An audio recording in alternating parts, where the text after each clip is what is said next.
Abra a tua Bíblia no livro de 2 Reis, capítulo 5. 2 Reis, capítulo 5.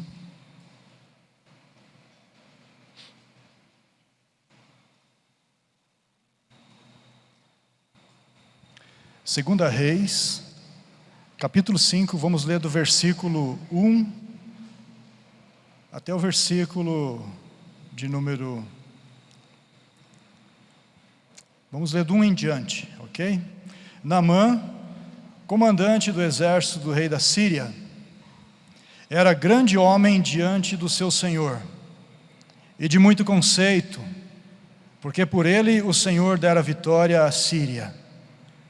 Era ele herói da guerra, porém leproso.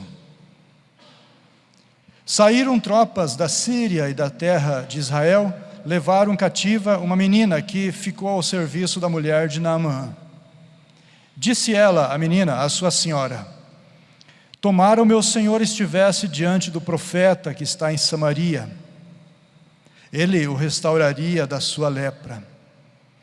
Então foi Naamã e disse ao seu senhor: assim falou a jovem que é da terra de Israel. Respondeu o rei da Síria: vai, anda, e enviarei uma carta ao rei de Israel. Ele partiu e levou consigo 10 talentos de prata, 6.000 siclos de ouro e 10 vestes festivais, 10 roupas de festas. Versículo 6: levou também ao rei de Israel a carta que dizia: logo em chegando a ti essa carta, saberás que eu te enviei Naamã, meu servo, para que o cures da sua lepra. Tendo lido o rei de Israel a carta, rasgou as suas vestes e disse: acaso sou Deus, com poder de tirar a vida ou dá-la, para que este envie a mim um homem para eu curá-lo da sua lepra? Notai, pois, e vede que procura um pretexto para romper comigo. Ouvindo, porém, Eliseu, homem de Deus, que o rei de Israel rasgara as suas vestes, mandou dizer ao rei: por que rasgaste as tuas vestes? Deixa-o vir a mim, e saberá que há profeta em Israel. Aleluias, aleluias. Versículo de número 9: veio, pois, Naamã com os seus cavalos, com os seus carros, e parou à porta da casa de Eliseu. Então Eliseu lhe mandou um mensageiro dizendo: vai, lava-te 7 vezes no Jordão, e a tua carne será restaurada e ficarás limpo. Naamã, porém, muito se indignou e se foi embora dizendo: pensava eu que ele sairia ter comigo, por-se-ia de pé, invocaria o nome do Senhor seu Deus, moveria a mão sobre o lugar da lepra e restauraria o leproso. Não são porventura Abana e Farfar, rios de Damasco, melhores do que todas as águas de Israel? Não poderia eu me lavar neles e ficar limpo? E voltou-se e se foi com indignação.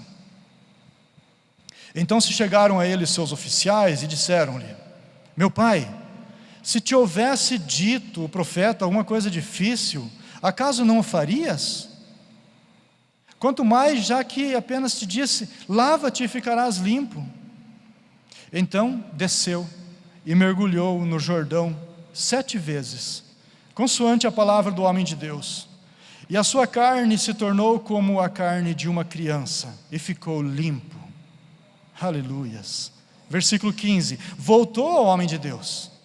Ele e toda a sua comitiva veio, pôs-se diante dele e disse... Aqui, irmãos, ele não ficou lá fora na rua, ele entrou na casa. Ele entrou e foi lá onde estava Eliseu, lá dentro da casa. E disse, eis que agora reconheço que em toda a terra não há Deus senão em Israel. Agora, pois, te peço, aceites um presente do teu servo. Porém, Eliseu lhe disse: tão certo como vive o Senhor, em cuja presença estou, não aceitarei. Insistiu com ele para que o aceitasse, mas ele recusou. E disse Naamã: Se não queres, peço-te que ao teu servo seja dado, tá, até aqui somente, irmãos, só até aqui, até o versículo 16 só. Amém? O texto, amados, fala que Naamã, primeira coisa que eu vejo aqui, é um texto que fala de cura. É um texto que fala de um homem que tinha uma enfermidade e ele buscava a cura. E isso é uma coisa óbvia. Todo enfermo, todo doente, anseia, deseja pela cura. Não existe um doente, não existe um enfermo, não existe uma pessoa que esteja passando uma situação que está com a saúde debilitada, que não queira melhorar. Isso é óbvio. Então ele buscava a cura. Naamã, no primeiro versículo você percebe aí várias qualidades dele. Ele era comandante do exército sírio. O comandante do exército da Síria, da potência da época, era um homem, o maioral do exército. Não havia um outro acima dele além do rei. Ele era herói de guerra, ele tinha conseguido vitórias. Deus, o escritor aqui fala que Deus deu para Naamã vitória sobre o exército inimigo. E ele tinha o apreço, ele tinha a confiança, a estima do rei da Síria. Mas ele era leproso. Um homem com tantas qualidades, com características marcantes. Também fala o texto que ele era herói da guerra. Ele era um homem que havia vencido muitas batalhas, ele tinha muita experiência nas guerras. Mas ele era leproso. Eu fico imaginando a situação de Naamã, um homem que dava voz de comando para o exército e o exército obedecia. Um homem que andava com uma armadura diferente dos demais, ele tinha uma pose, ele tinha uma postura que o grau dele de cargo que ele tinha exigia dele uma postura tal que ele deveria andar sempre de cabeça erguida, sempre de olhar altivo. Um homem que talvez, se eu tivesse as características dele, exceto a lepra, Deus me livre, né? Talvez eu seria muito metido, talvez eu pisaria em alguém, porque um homem como Naamã era um homem que tinha poder de decisão, poder de agir, de decidir. Ele tinha qualidades que outros homens não tinham, mas ele era leproso. E eu fico imaginando Naamã, quando chegava em casa, quando ele tirava aquela roupa dele, aquela armadura, quando ele se olhava no espelho e via a lepra. Eu quero nessa noite falar de um Deus que cura doenças. Não importa quais sejam as doenças, não importa se você entrou aqui enfermo, se você está enfermo há pouco tempo ou há muito tempo,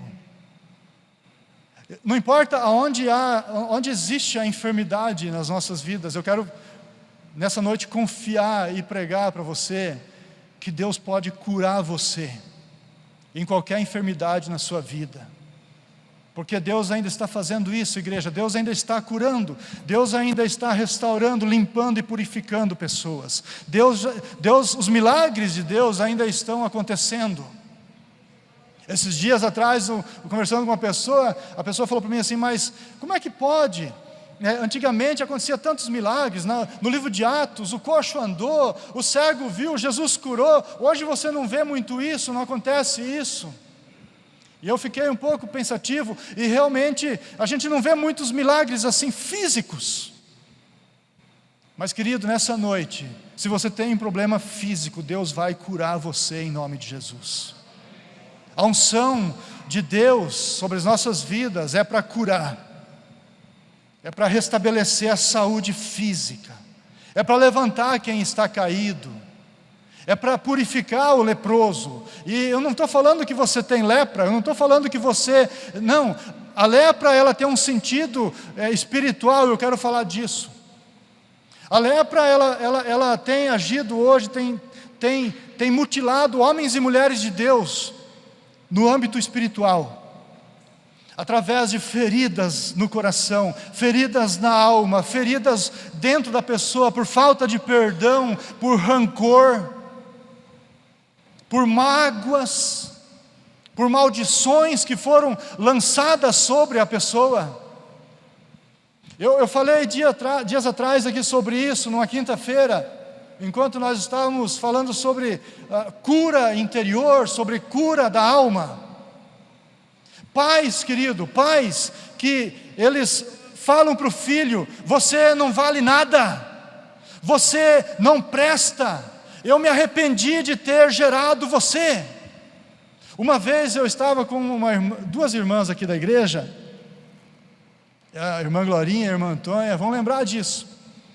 E nós estávamos visitando uma casa, e nessa casa nós dávamos estudo bíblico, toda quarta-feira estudo bíblico, e isso é muito bom, estudo bíblico é muito bom, mas eu estava perdendo o gosto, e Deus começou a mostrar para mim que não era aquilo. E num certo dia, fazia uns 2 meses já que estávamos ali, eu comecei a observar a situação dentro da casa, e eu confrontei a pessoa da casa, confrontei no sentido da maneira como ela tratava a filha. Os irmãos lembram? E ela começou a falar, e eu comecei a falar: como foi que a sua mãe te tratava? Eu comecei a perguntar para ela do passado, e ela começou a chorar, uma senhora já de idade, começou a chorar em soluços, sim, chorando, e ela começou, eu deixei, falei, quando ela se restabeleceu um pouco, falei: fale, como é que era o seu relacionamento com a sua mãe? E ela falou para nós: a minha mãe falou que eu não prestava nem para fazer sabão. Lembra disso, irmão? As irmãs lembram? Isso faz anos que aconteceu, marcou a minha vida. As minhas irmãs me odiavam, a minha mãe me odiava. Você sabe, querido, o que é uma filha falar da mãe? Uma filha falar que a minha mãe me odiava. Ou um filho, talvez você seja esse filho, essa filha, e você vai lembrar e falar: o meu pai também me odiava, a minha mãe me odiava. Querido, isso causa rupturas, feridas tão profundas na alma do ser humano, que por mais que você se esforce, por mais que você seja um valente, um guerreiro, com uma armadura brilhante dentro de você, dentro de mim, se nós não formos curados, restaurados dessa lepra, nós viveremos com essas dores, viveremos com esses pesos desnecessários, com essas correntes que aprisionam a nossa alma. Sabe, muitos de nós, Deus falou isso ao meu coração, muitos de nós poderíamos estar, inclusive eu, poderíamos estar a léguas de distância à frente do que nós estamos hoje, e nós não estamos por causa das correntes que nos aprisionam.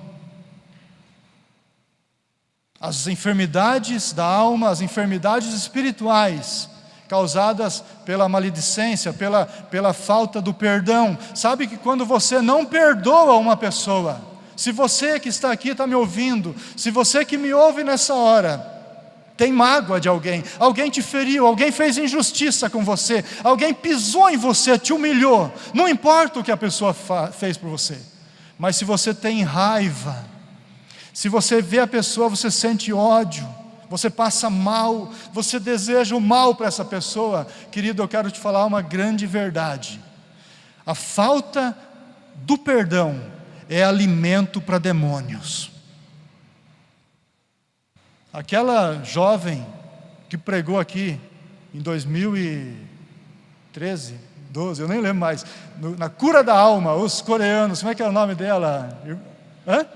A Gina falou isso aqui, ela falou isso aqui, a irmã Gina, falando sobre perdão, ela falou que se eu não perdoar as pessoas que me ofendem, ou me ofenderam, a falta do perdão é comida para demônios, eles vêm correndo se alimentar, Pensa um pouco sobre isso, querido.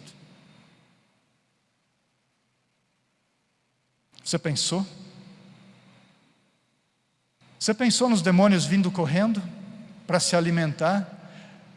Quando você não perdoa, quando eu não perdoo alguém, e não importa o que a pessoa fez, não importa se ela pisou no meu dedão com a unha encravada, ou se ela me apunhalou pelas costas, não importa. Não importa se ela cometeu injustiça, não importa. O importante é que para sermos sarados, curados, nós precisamos reconhecer que precisamos abrir, tirar nossas vestes. Naamã, ele precisou fazer isso. Naamã era um baita de um homem, um baita de um cara. Ele era astuto na guerra, ele era um guerreiro, ele tinha habilidades físicas, ele sabia lutar, ele era um combatente, ele era um vitorioso. Naamã era um homem de cicatrizes, de marcas de luta, de batalha. Era um homem que todos admiravam, era um homem que todos respeitavam. O cavalo dele era o cavalo mais bonito. Eu estou falando isso porque eu imagino, não está escrito ali. Eu imagino que o cavalo dele era o mais, aquele garanhão. As vestes dele eram magníficas, como eu falei antes. E ele faz algumas coisas aqui, eu quero compartilhar com você o que Deus colocou no meu coração. Naamã, ele quando ouve falar, a primeira situação, quando ele volta de Israel, ele leva um povo cativo, e ele leva uma menina, uma garota, uma menininha, uma adolescente possivelmente, e coloca dentro de casa para ela trabalhar para a esposa dele. Essa funcionária doméstica de Naamã, percebendo que o seu senhor era leproso, percebendo que ele não era aquilo tudo que aparecia, percebendo que ele tinha uma fragilidade muito forte, ela se compadece, e ela fala para a senhora, minha senhora, se o meu senhor estivesse lá em Samaria, se ele estivesse lá em Israel, o homem de Deus curaria ele da sua lepra. Essa pequena serva de Deus, ela anuncia que existe um homem de Deus em Israel. Ela anuncia a palavra fora da terra dela, numa situação de escravidão, numa situação em que ela está como uma escrava ali. Ela prega, ela fala que lá onde ela vivia, existe um homem de Deus que pode restaurar e curar a lepra do Senhor, do patrão dela, Naamã. A esposa, lógico, conversa com Naamã, Naamã fica sabendo, já vai conversar com o rei. Foi assim que ela me falou. O rei já faz uma carta, olha só, Naamã está procurando a cura, Naamã está procurando a salvação do seu mal. Como eu falei no início, e é comum, quando temos dor, buscarmos um remédio, tomarmos um medicamento. É óbvio, ninguém fica enfermo a vida toda, a não ser que seja um tolo. Como foi falado hoje de manhã aqui, o Miltinho pregou aqui, Tolo, Tolo é aquele que não quer ser curado. Insensato, E aí Naamã, o rei escreve uma carta, só que eles erram muito, os dois.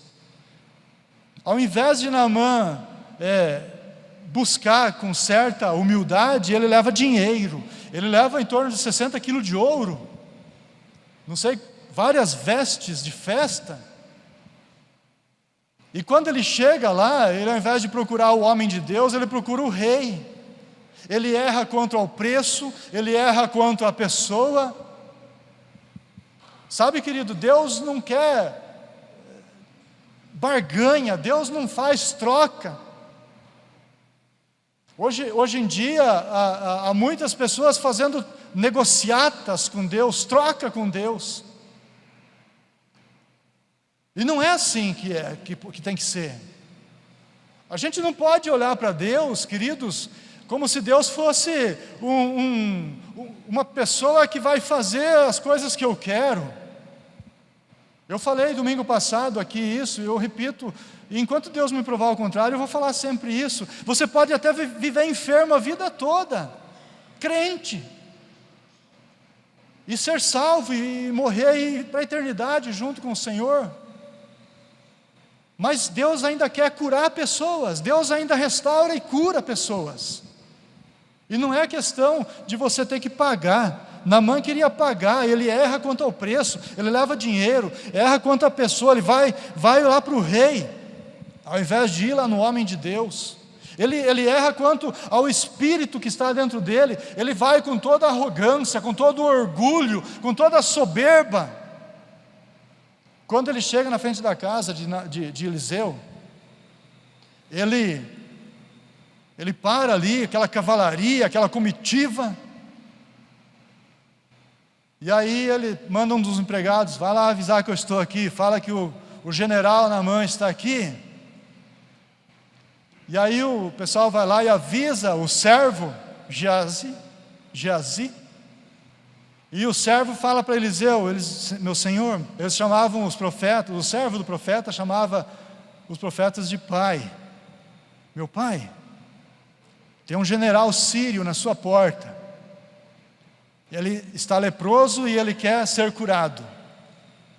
E aí Eliseu fala para o servo, fala para ele lá no Rio Jordão, e mergulhar 7 vezes e ele ficará limpo. Eliseu não se levanta para ir atendê-lo, Eliseu não se dá ao luxo de sair e recebê-lo.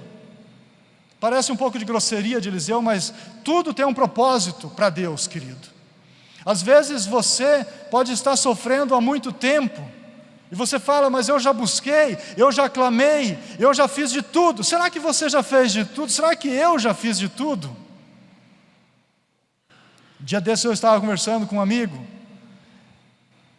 e essa pessoa, eu fui conversar, e uma pessoa assim, não tem como você falar, não tem como dar conselho para alguém que sabe de tudo, querido.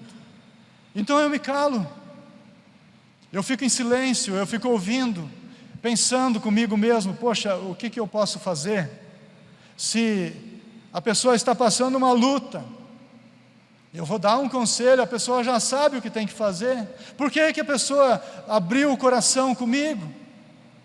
É por causa da presunção humana, é por causa da soberba humana, do orgulho. Naamã era assim também, ele ao invés de ir com um espírito humilde, um espírito reconhecendo assim, que ele precisava do homem de Deus, não, ele vai com soberba, ele vai com arrogância. E quando o mensageiro volta e fala, meu pai, meu senhor, o homem de Deus pediu para o senhor mergulhar 7 vezes no Rio Jordão, e o senhor ficará limpo. Ele fica indignado, ele fica bravo, ele começa a resmungar, ele começa a ficar inquieto, ele começa a se inquietar no espírito, se alvoroçar, como muitas vezes eu e você fazemos. Sabe, querido, o orgulho dentro de nós, dentro de você, é como um câncer para a tua alma, ele vai minando a tua alma. O orgulho, a palavra de Deus fala, que ele precede a ruína. O orgulhoso cai, tropeça e cai. Sabe, nós não somos nada, nós somos um sopro de vida, que se Deus fizer isso aqui, nós já éramos.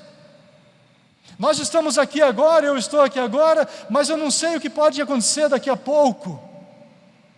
A vida é assim, nós temos visto isso, muitas surpresas desagradáveis ao nosso redor, pessoas se acidentando, pessoas perdendo entes queridos, pessoas se separando, pessoas tendo crises, pessoas se suicidando, pessoas em depressão, tudo isso vai somatizando, e a gente fica olhando essas coisas e não conseguimos compreender que nós somos vulneráveis. Você é vulnerável, meu irmão, minha irmã.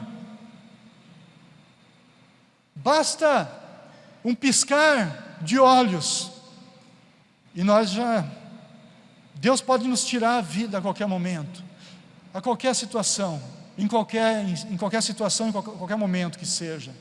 Então para que tanta soberba, para que tanta arrogância? Para que tanta altivez? As conquistas na vida de Naamã eram muitas, e foi somando, e ele se tornou esse homem arrogante.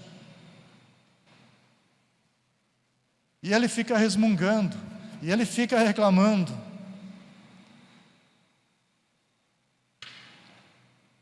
Nem me recebeu. Eu pensei que ele iria me receber.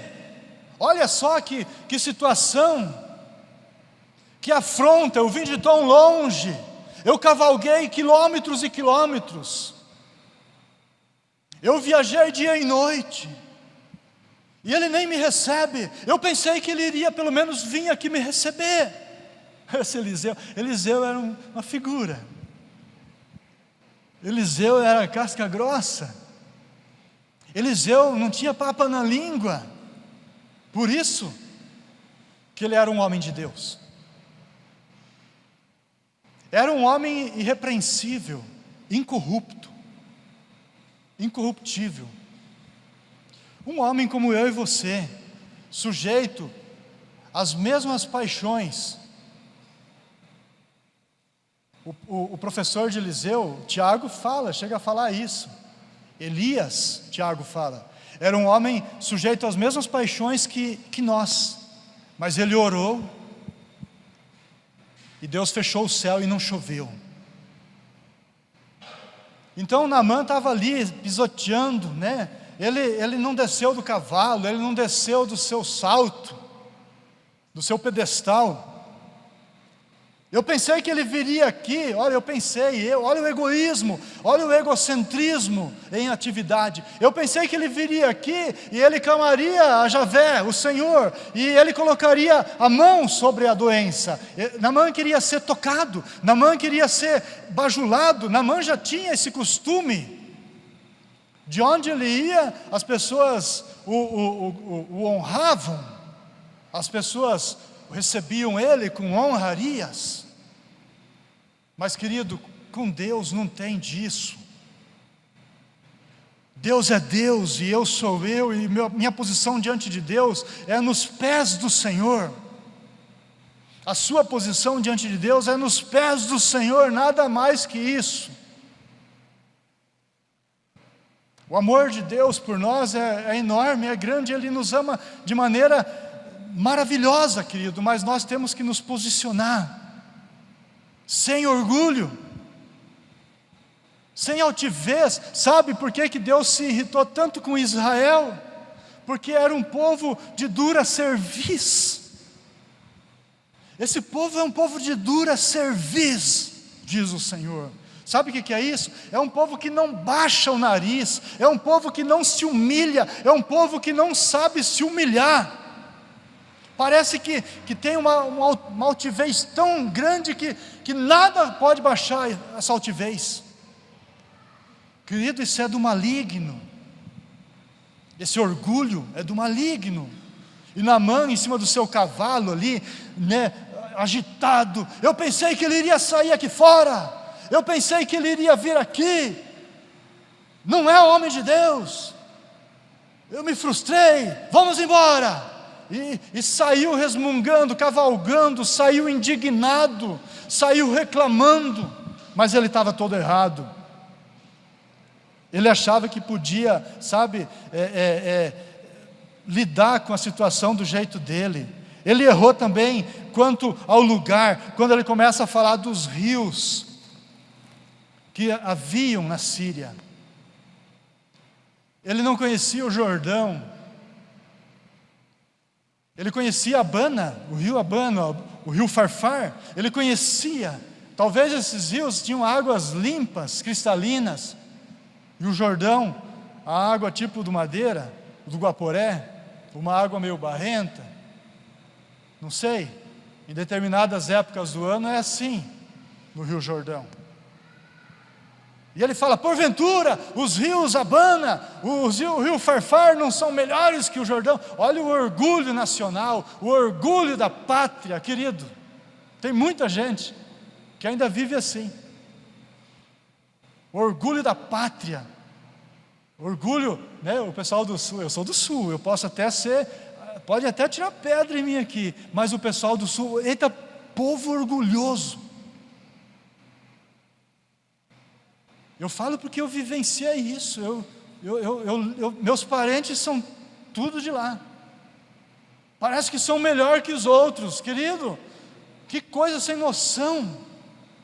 E aqui está Naamã errando também quanto ao lugar, sabe? Ele não conhecia o Jordão. O rio Jordão, querido, era o rio que a arca da aliança entrou junto com os sacerdotes, e quando parou lá no meio, a água do rio parou.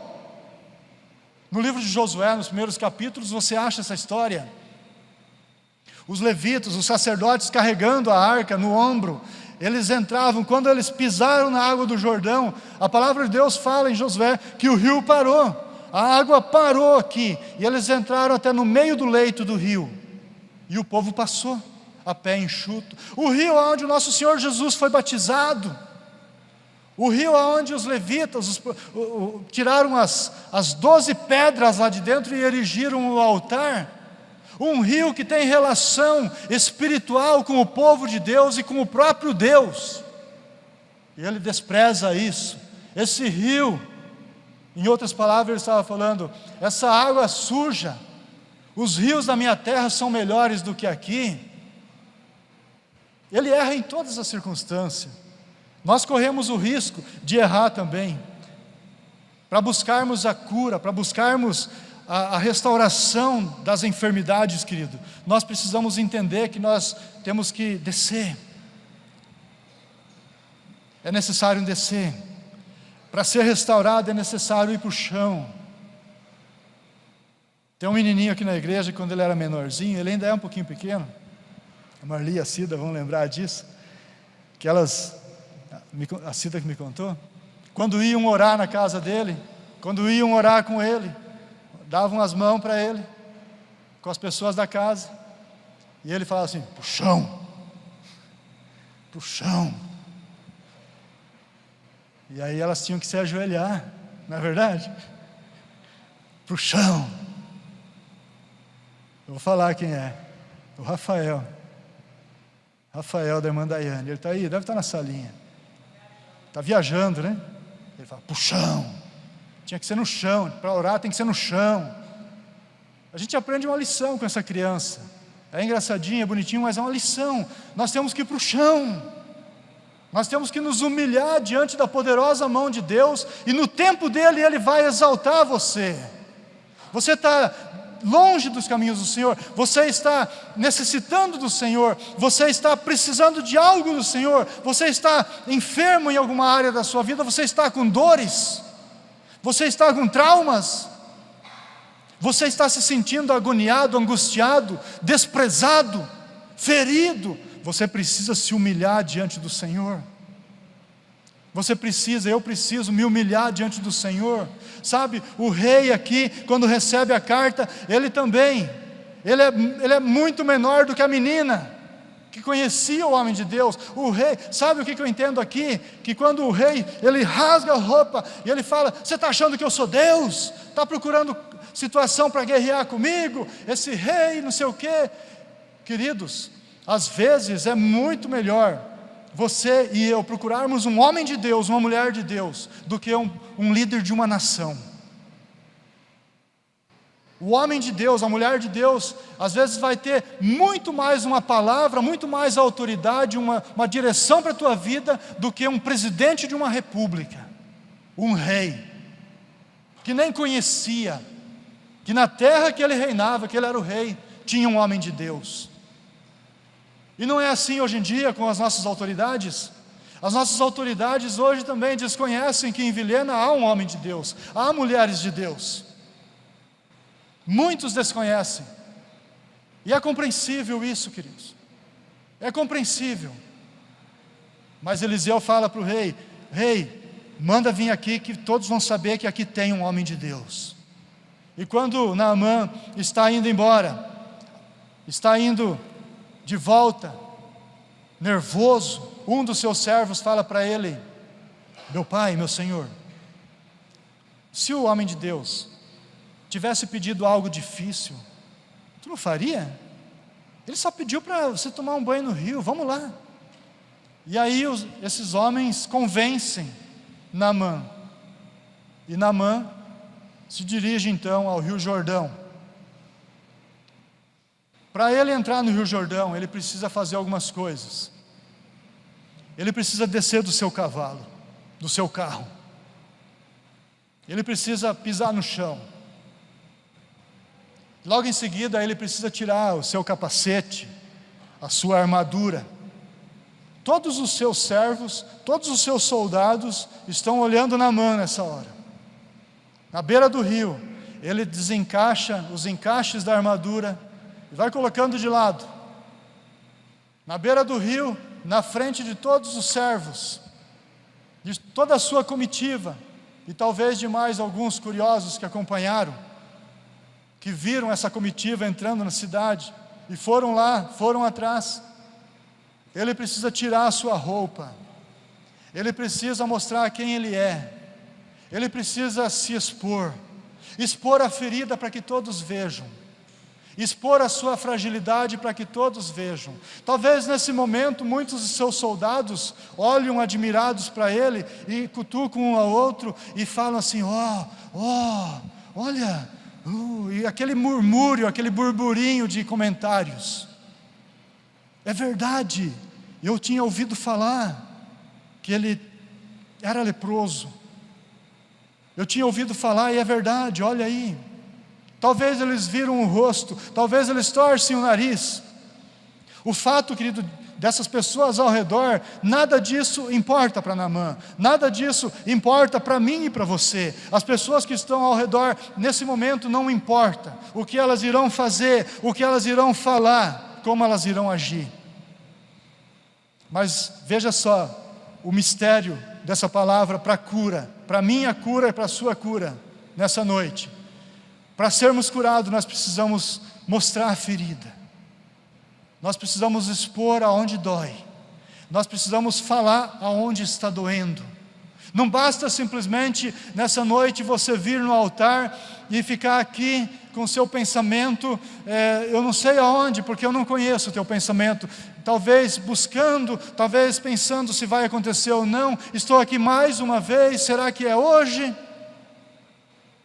Não basta alguém vir colocar a mão sobre você e orar, querido, não basta. A cura interior, ela acontece quando você conta e fala para Deus o que te maltrata.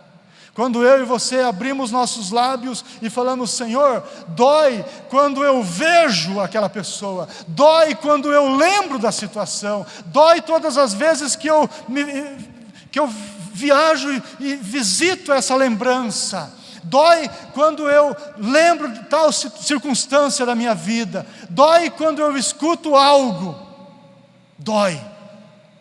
Você precisa identificar quando dói. E aí você precisa falar para Deus: dói quando acontece isso. Senhor, dói demais quando eu vejo, dói demais quando alguém toca no assunto, dói demais quando eu estou na rua e vejo aquela pessoa, eu não quero nem ver, eu desvio meu caminho, porque eu não posso olhar para aquela pessoa. Você precisa abrir o coração e falar isso com Deus nessa noite. Ele vai ouvir você, Ele está aqui, Ele escuta a tua oração. Aleluias. Naamã precisou ficar com roupa de baixo, com calção de banho. Naamã precisou, para entrar no rio, para mergulhar 7 vezes, você sabe muito bem que para mergulhar, nós temos que ir para pelo menos na cintura, a água tem que estar. E Naamã, quando estava lá, pronto para iniciar o seu mergulho, ele estava na vista de todos, com a lepra aparecendo, visível a todos os olhares, exposto a todos quanto quisessem vê-lo, naquela situação que nunca antes eles haviam visto.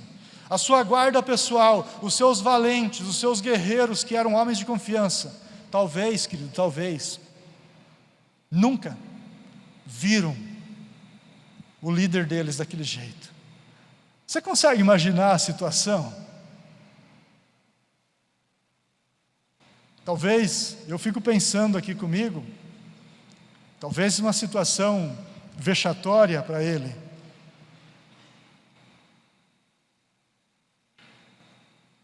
Uma situação de exposição, a qual ele não queria, mas ele precisava. Ele já estava cansado da lepra. Sabe, querido, cansa. Ser doente cansa. Lidar com dores, com sentimentos ruins. Sabe o sentimento que atravessa a tua alma e você não gosta do sentimento? Você não gosta de sentir isso, você não gosta de pensar nisso, e isso persegue você, isso cansa. Mas nessa noite o Senhor fala para você, isso vai ter um fim, isso vai ter o fim. Se você crê, meu irmão, você vai ver a glória de Deus, você vai vivenciar a glória de Deus. Basta crer. Basta acreditar. Sabe, nós devemos procurar a salvação de Deus, a cura, de maneira humilde. Nós não podemos andar atrás da nossa própria opinião. Mas eu penso, mas eu acho, mas não sei o quê, mas não sei quanto. Irmãos, chega disso, os mais. Eu penso, eu acho. Isso tudo é tolice, comparado ao que nós poderíamos estar fazendo, se simplesmente a gente se humilhar diante do Senhor e falar: Senhor, basta, eu não quero mais viver assim. Eu não quero mais viver assim. Eu não quero mais. Eu sei que o Senhor tem um propósito maior na minha vida. Eu sei que o Senhor tem um projeto maravilhoso na minha vida. E eu me entrego a esse projeto, de maneira humilde. Sabe, de maneira humilde, se você aceitar esse desafio, você pode procurar hoje ainda um discipulador aqui nessa igreja, uma discipuladora para te ajudar aqui nessa igreja. Só que você tem que lembrar sempre, você que vai fazer isso, se você procura alguém para te discipular, se você vai procurar a partir de agora alguém para te acompanhar, você precisa se render. Sabe, deixa tudo que você sabe para trás. Essa menininha na casa, ela ensina outra lição valiosa, que nós devemos fazer. Nós devemos, sabe, escutar os conselhos daqueles que são mais humildes. As pessoas que você pensa às vezes que não tem nada, são aquelas pessoas que Deus vai usar para sarar você. Aleluias! Isso já aconteceu comigo, pelo menos 2 vezes que eu lembro. Uma vez eu não era nem crente, eu tinha 13 para 14 anos, e Deus nunca me deixou esquecer. O meu pai trabalhava em Seringueiras, ele era gerente de uma serraria, e eu fui trabalhar com meu pai, lá em Bom Princípio, hoje é Seringueiras. E eu era o cara que tirava o lixo da serraria, levava lá para o fogo, e eu achava que podia vencer, só que o lixo era se acumular. Porque eles estavam serrando muita madeira e eu sozinho não vencia. O pai falou para mim assim, o meu pai falou assim: eu vou arrumar uma pessoa para te ajudar. Eu falei: tá bom. E aí apareceu um senhorzinho de idade. Queridos, eu nunca tive preconceito de cor, nunca. Graças a Deus, eu nunca olhei uma pessoa negra, branca, o que for, e distingui. Esse senhor era negro, mas não foi a cor dele que me fez ter aversão a ele. Foi a idade dele, era velhinho. Eu pensei comigo, no meu coração: esse velhinho aí não vai dar nem pro cheiro, não vai aguentar. Eu que sou. Eu pensava assim, querido, olha só. E de repente, trabalhando junto com aquele senhorzinho de idade, muito amoroso, trabalhando, de repente eu estava ali, rendido a ele. Eu lembro muito bem disso, eu estava rendido à conversa dele. Ele falava de Deus para mim, ele era crente, ele falava de Jesus para mim. Eu escutava aquilo e eu rendido ali, trabalhando junto com ele, nós vencemos junto. Eu fui até na casa dele, visitar a casa dele. Eu não visitava ninguém. Eu tenho esse problema até hoje, infelizmente. Às vezes eu preciso melhorar na visitação. Não é que eu não goste, sei lá. Mas veja só, eu fui na casa dele, eu conheci a esposa, as filhas dele, os filhos dele, crentes. Esse homem até hoje ele me ensina uma lição: não olhar uma pessoa e menosprezar no coração. Eu aprendi. E recentemente, há uns 2 anos atrás, eu estava numa situação de crise ministerial também, espiritual, e eu precisava de ajuda, e Deus falou: você precisa buscar o conselho naqueles que você critica, naqueles que você dentro do coração critica. Eu comecei a buscar pessoas que dentro de mim, eu criticava, mas não sei o que tal, e eu cresci muito, irmãos. É fantástico. Se você sair daqui só com isso hoje, você já vai ver que vale a pena. Busque conselho das pessoas humildes, e você vai ver que coisa maravilhosa que é. Nós temos que aprender a evitar todo orgulho, porque o orgulho vai impedir você de receber a bênção da cura. Se você ainda está sentindo o coração orgulhoso, altivo, não sei o que, será que é? Não sei, né? Tem que ser o pastor não está aí. Irmãos, o orgulho precede a ruína. O orgulho só vai causar mais mal. Nós temos que nos render e evitar o orgulho. Nós temos que ir a Cristo e não a outra pessoa que seja o nosso preferido. Eu vou lá no irmão fulano. Eu vou lá no pastor Beltrano. Eu vou na igreja tal. Eu vou no culto domingo à noite. Eu vou no culto. Irmãos, os nossos preferidos não irão nos curar. Quando Naamã vai no rei, ele está indo no seu preferido. Está certo que ele tinha uma carta direcionada ao rei, mas ele poderia ter sido mais sábio. Ele poderia ter perguntado: onde é que tem um homem de Deus aqui? Assim que ele entrou na cidade, ele poderia ter perguntado. Alguém iria falar: é Eliseu, ele mora lá, naquela rua. Vamos deixar os nossos preferidos de lado. Sabe, não fica pensando que o poder está no homem. Deus usa o homem.